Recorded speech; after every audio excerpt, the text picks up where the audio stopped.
If you missed the previous episode, go back and listen to that one first. We ended with this truth. Bringing my children home was only the beginning. Today, we're talking about what happened next, how Holy Spirit showed me that homeschooling can become a season of healing, restoration, and preparing children to stand strong in the world. Let's get into it. Rightly dividing the word is more than having revelation and understanding. It is knowing how to apply it correctly. We do that first by living it in our own lives, and then by faithfully teaching it to others. The word of Yah is not a weapon to abuse or condemn people. It is the weapon of our warfare, given to defend the faith against wicked spirits. The sword of the Spirit was never meant to bludgeon people, as it so often has been done through religion. Instead, it is meant to divide the soul and spirit of man, expose truth, bring conviction, and lead people to freedom. From the King's News Desk, this is Daily Bread with the mandated reporter of the King's News. I'm Angie, the mandated reporter, helping you understand the Bible in plain language, reporting the King's News one scripture at a time. If you're new here, welcome. I'm the mandated reporter. My mission is to help lost, hurting, and wounded people understand scripture, find healing, and grow in Yah's kingdom. Together, we can walk in true freedom. So let's open the word and see what Holy Spirit has prepared for us today. Now let's talk about the restorative aspect of homeschooling. When children have been in a stressful or harmful environment, parents may have to spend a considerable amount of time undoing what was planted there. Parents, caregivers, or other teachers, if you've been given the task to steward these hurt and wounded children. This may look like unhealthy ideologies that you're undoing, or undoing rejection from the peers, or fear of what teachers or authority figures have planted, sometimes what you have planted, uprooting shame and anxiety, restoring and healing them from the effects of inappropriate conversations and academic discouragement, or the belief that they are unintelligent or incapable or low self-worth, whatever the situation is. Homeschooling does not automatically erase these wounds, and I want to paint a realistic picture here. It creates space to begin addressing them. There were days when my children did not need another worksheet. They needed mental rest. They needed to feel safe again. They needed prayer, constant, continual prayer. They needed time with mama. They needed to know that home was not another institution demanding performance from them. Sometimes our school day looked like reading scripture and practical application of it. Sometimes it involved writing a paper about a biblical lesson. Sometimes we went outside for a nature walk. Sometimes life itself became the lesson. Children who have been under prolonged pressure may need time for their nervous systems, minds, and hearts to settle and reset. That is not laziness, it's restoration.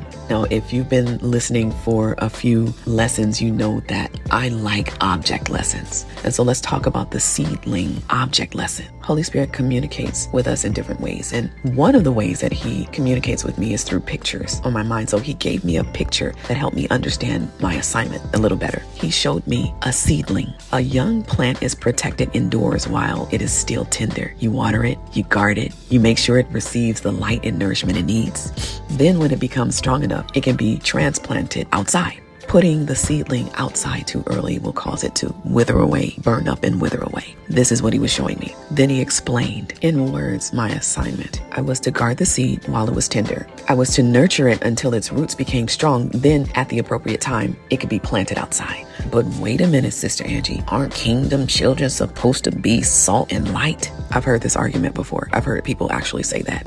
These are kingdom kids. I don't say kids, I say children.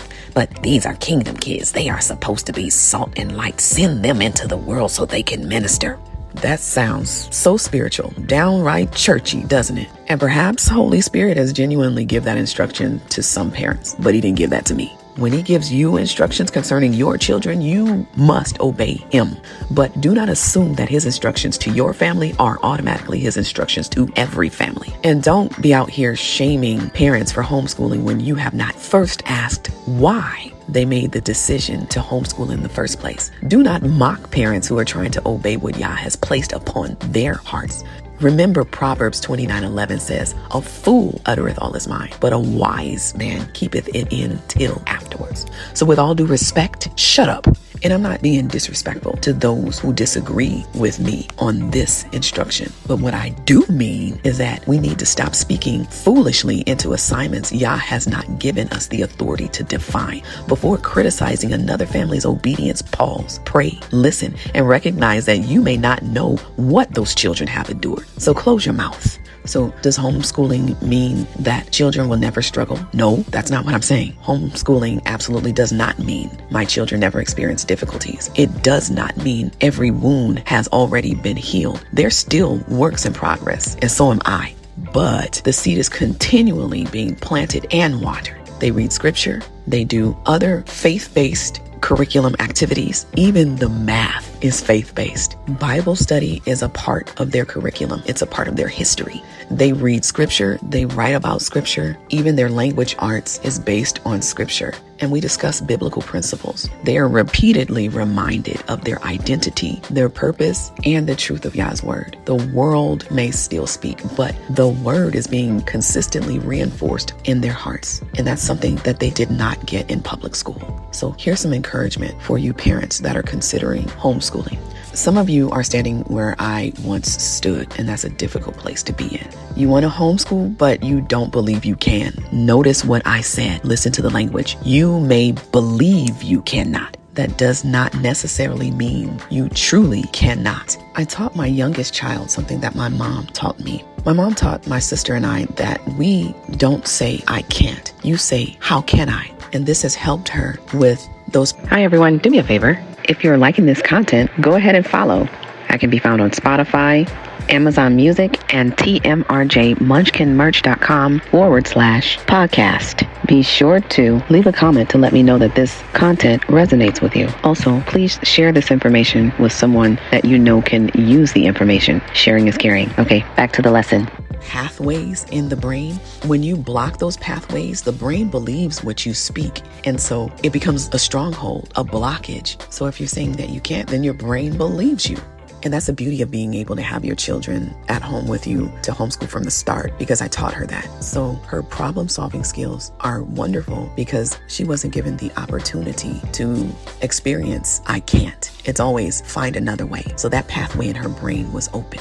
So why am I telling you this? Sometimes the greatest obstacle is not money, curriculum, or scheduling. Sometimes the obstacle is actually the stronghold in our minds telling us that obedience is impossible. I didn't believe staying home would work, but after I was forced out my job, I discovered that it was possible. Why? Because it had to be possible.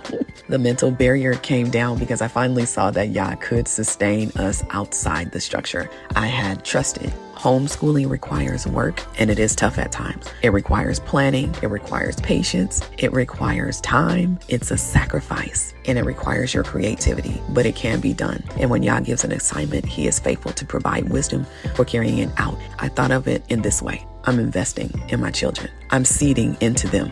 This is seed time, and it's going to bring about a bountiful, blessed harvest. So let's talk about practical first steps. For you caretakers and parents who feel led to homeschool, begin praying. That should be your foundation. Ask Yah, is this your instruction for my family? What does each child need emotionally and academically? I prayed early for my children that Holy Spirit would help me to raise them according to the gifts that were placed in them. So pray that He helped you to teach them according to their giftings. And then some things that helped also, have them take a children's gifts test. I have a gifts test on my website for my online homeschool program. The link will be in the description area. So go ahead and administer that assessment to your child and see what their gifts are. That will help some. And also assess what wounds need healing. This is also done through prayer. What curriculum or educational approach would serve them best? And trial and error, but also praying and just studying your child and see what their particular needs are. And then what support system do we need? Do not begin by trying to recreate public school at your kitchen table. Listen, I tried it. Just do what works best for your family. Begin by learning your children. Learn how they think, learn how they rest, learn how they process information. I know my youngest daughter needs frequent breaks. Be okay with that. Learn them. This is an environment that should be conducive to learning, yes, but it should also be a safe place. Learn what excites them, learn what frightens, discourages them, causes them to feel anxious. Learn these things. You're studying each other, and ask Yah to help you educate them according to the gifts and purpose that He placed within them. I know the public school system has a common core curriculum because they want these children to be common and good employees. We're not building employees. We are building kingdom citizens that will be world impactors. Is that to say that an employee cannot change the world? No. But what if you have a future business owner, not an employee? We want to make sure that we are praying and teaching them according to the way that they should go. And let's talk about remote educational support. Now, some parents genuinely cannot homeschool full-time. I get that. Others need help providing remote education. I am a remote educator, and I offer the Mandated Reporter Junior Remote Learning Program. My goal is not merely to deliver academic instruction. It's to sow the word into children while helping families provide education in a supportive remote environment. Information about the program is available. My goal is to help families attain faith-based education without the barrier of finances. And so if you are interested and you need a scholarship, just scroll to the bottom of the first page and you'll see various program scholarships. I'm here to help. And if you don't homeschool with me, that's fine. I have other resources. If you're interested, just email me. I know of other faith-based homeschool organizations, and also curriculum if you want to do it yourself. So let's pray. Father, in the mighty name of Jesus, we bless and thank you for your patience, encouragement, and your wisdom. I pray that you give every parent listening the knowledge, understanding, discernment, and revelation needed to raise the children that you have entrusted to them. Father, help us to shepherd these little ones. Keep us from further offending them. Keep us from provoking them to wrath. Keep us from wounding their souls through pride, impatience, neglect, and misplaced expectations. Where they have already been wounded, show us how to speak to those injuries with wisdom and compassion.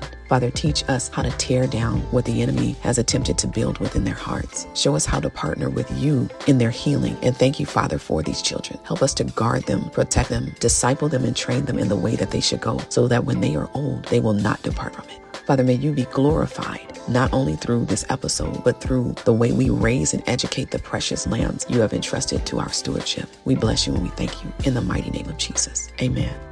Homeschooling isn't merely changing where children learn. For many families, it's a season of discipleship, healing, and preparing tender seedlings to become strong trees rooted in Yah's word. Homeschooling became more than education. It became obedience, protection, and healing, not only for my children, but for me as well. Before I end this message, if there's anyone listening that does not know Jesus as your Savior, I want you to read Romans 10:9 and 10. Confess with your mouth the Lord Jesus, and you will be saved. Repent. Say, Father, I confess to you that I am a sinner in need of a Savior. I repent of the sins that I've committed before you and the sins of my father's house and my mother's house. I ask that you save, heal, and deliver me. Be not only my Savior, but the Lord of my life, Adonai. Thank you, Father. I receive the gift of salvation. Amen. If you have prayed that prayer, welcome to the family. Heaven is rejoicing. All right. Thanks for listening. Be blessed. If this episode encouraged you, please be sure to follow the Daily Bread podcast on Spotify and Amazon Music. You can also find every episode at munchkinmerch.com/podcast. From the King's News Desk, this has been the Mandated Reporter, helping you understand the Bible in plain language so you can learn, heal, and grow in Yah's kingdom. Reporting the King's News, one scripture at a time. Until the next report. Shalom.